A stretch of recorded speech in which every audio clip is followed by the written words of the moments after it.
Vilnius man yra debesų miestas. Galbūt todėl, kad kai kurios gatvės kyla į gretimas kalvas ir einant jomis kelia į dangų. Nejuokauju.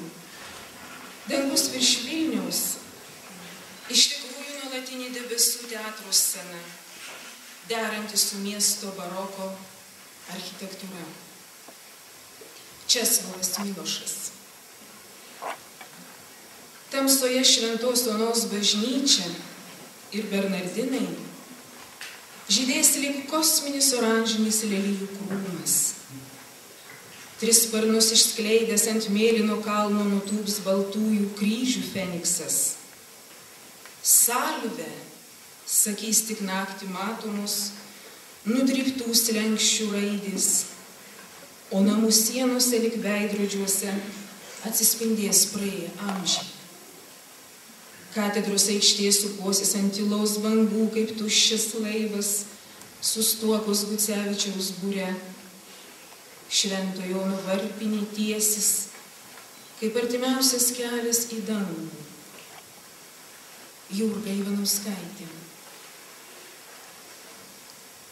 Kai manęs klausia, ar tu tiki, kad šiame mieste glūdi gyvybės paslaptis, atsakau, aš esu jos dalyvis.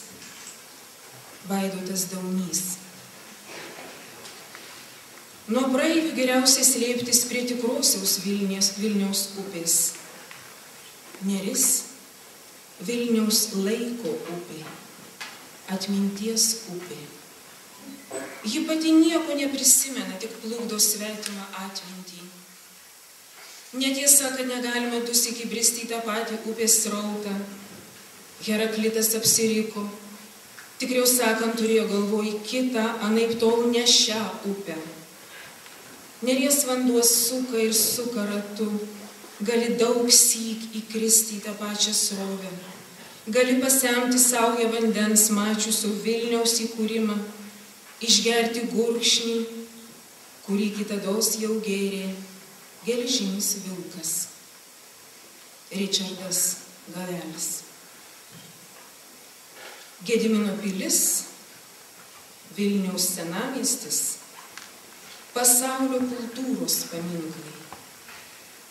Kai Egipte buvo statomos Memfio Gizos piramidės, Vilnius jau buvo.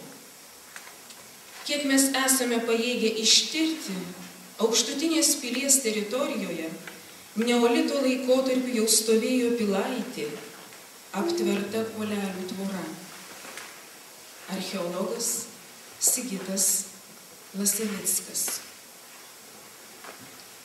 Žiūri į Vilnių, kaip ir aš, nuo išganytojo kalnų. Krašte matyti aušros vartai, pro kuriuos praėjau. Pirmame plane misionierių bokštas, vizitiečių kupolo fragmentas. Už jų bokštų bokštai skamba Vilnius.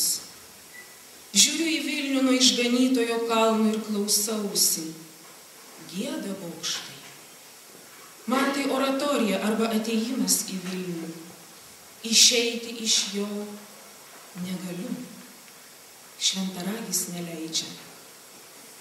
Stoviu, žiūriu, klausausi tylos, kurios čia mokiausi išgirsti. Turiu ką prisiminti. Negaliu be Vilniaus būti. Ištariu. Tu man, Vilniau, artimesnis negu aš pats savo. Būk su manimi dabar ir mano mirties valanda. Romas Lileikis. Taigi, vienas rytas, griebė stiprus speigas, smelkia šaltis, o tuomet varpai iš Švento Jono, Bernardinų, Švento Kazimiero ir iš katedros, ir iš misionierių, iš Švento Jurgio Dominikonų, Švento Mikalojaus, iš Švento Jokūbo, daug varpų